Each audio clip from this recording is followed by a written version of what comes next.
বিজ্ঞানীরা পদার্থবিদ যারা গবেষণা করে এটাই পেয়েছেন, লোহা আসলে পৃথিবীর না। লোহা পৃথিবীতে উৎপাদন করা হয় নাই। লোহার একটা অণু তৈরি করার মতো ক্ষমতা পৃথিবীর নাই।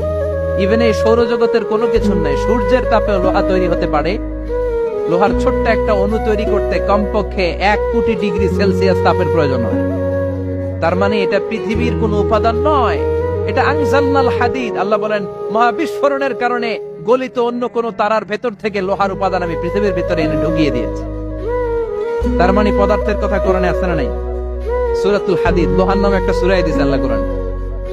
সুবহানাল্লাহ পড়বেন না? সূরার নাম সূরাতুল হাদিদ। সূরার নাম কি?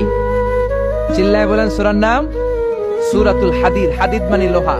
আল্লাহ বললেন, ওয়া আনজালনাল হাদিদা ফীহি বাসুন শাদীদ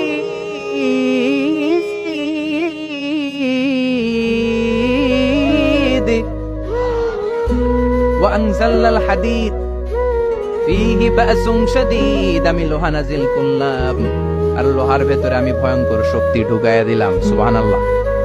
ফিহি মানাফিউ লিন-নাস, লোহার ভেতরে মানুষের জন্য অনেক কল্যাণ আছে। সুবহানাল্লাহ। লোহা ছাড়া পৃথিবীতে কিছু হয়? আংটি বানাতে লোহার দরকার আছে না নাই?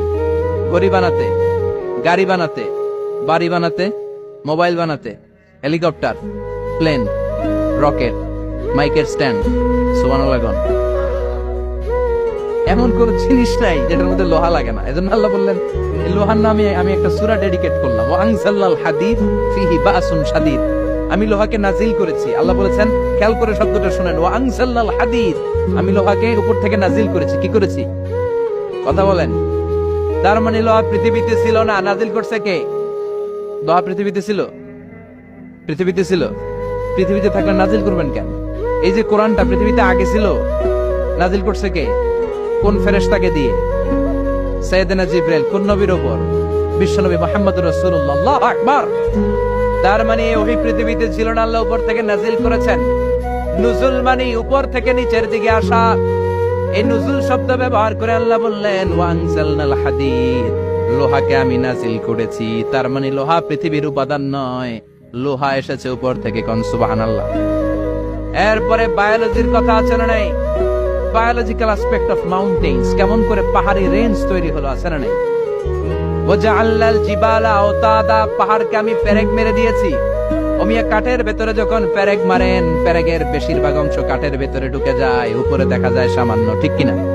তো লোহা যদি আল্লাহ পেরেক মারেন, উপরে যা দেখা যায় এটা সামান্য, আসল পাহাড় তো মাটির নিচে। সুবহানাল্লাহ কইবেন না? আসল পাহাড় কোথায়? পেরেক যদি কাঠের মধ্যে ঢুকিয়ে দেন, পুরো পেরেকটা কাঠে ঢুকে যায় না, উপরে দেখা যায় কত? সামান্য। পাহাড়ের যা আপনি দেখেন, এটা তো পেরেকের মাথা। পুরো পাহাড়টা আল্লাহ জমিনের ভেতরে গেড়ে দিয়েছেন। চিল্লায় পড়েন আল্লাহু আকবার।